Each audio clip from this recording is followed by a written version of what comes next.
Hello there.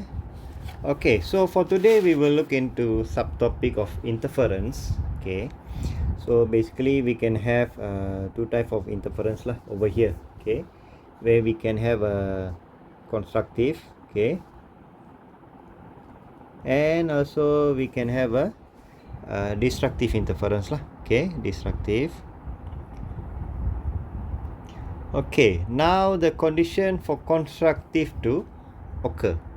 Okay, so you will have a constructive interference, okay, when you have a crest, okay, meets another crest. Okay, so let's say you have crest which meets another crest which has an amplitude, let's say A over here, okay, and then another A amplitude over here. Okay, so the constructive interference will become the product of 2A over here. Okay, so the amplitude will become as twice lah. Okay. Okay, now whereas for the destructive interference, okay, you will have a situation where you have a crest, okay, meets with through. Okay, crest meets with through. Let's say crest has an amplitude of positive A, okay, positive magnitude, and then it meets with negative A, negative amplitude. So the end product you will end up with 0 lah. Okay, so now for constructive, either you can have crest meets crest or through meets through lah. Okay, so if you have through meets through, then you will end up with some sort like this lah. Okay, through, okay, meets with another through lah. Okay, so that means you will have negative A over here, add up with another negative A, so you will end up with twice the value of negative A lah. So over here you will have negative 2A. Okay, so this is for constructive and destructive interference. Okay, so next we look into path difference. Okay, path difference.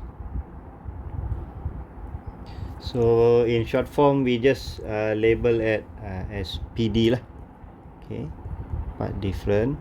So now let's say we have an wave, okay, incident wave.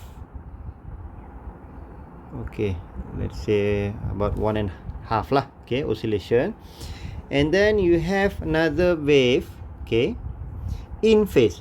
So in phase, that means it will be at the same exact location lah, following the same path. Okay, okay, so for this case, okay, that means this wave is exactly following another wave, so that means you will end up with constructive interference. Okay, so that means path difference delta L equivalent to M lambda will be a constructive interference lah. Okay, so now let's say this wave, if you shift it by half, okay, shift it by half oscillation, so this is 0 oscillation, shift it by half. Over here you have 1 oscillation, shift it by half, that means you move it over here. So if you start from here, that means the wave will meet in antiphase. Okay, so now this and this will meet in antiphase, so you will have destructive interference lah. Okay, so if your path difference is equivalent to M plus half lambda, okay, so you will end up with destructive interference. Okay, okay, now let's say if you have an wave, okay, another wave, incident wave, and then the second wave meets in antiphase. So antiphase, that means it will be exactly in opposite direction. Okay, for antiphase, okay, delta L equivalent to M lambda. Okay, M lambda, you will end up with destructive interference lah. Okay, okay, now let's say for this wave you shift it by another half, so this is 0 initial position, 1 oscillation, over here you have half. Okay, so half you shift it over here, you move this wave, okay, this one over here. Okay, so that means it will start over here and it will follow the initial wave. Okay, so that means for path difference M plus half lambda, okay, you will end up with constructive interference lah. Okay, so this is a situation where you have wave meet in phase.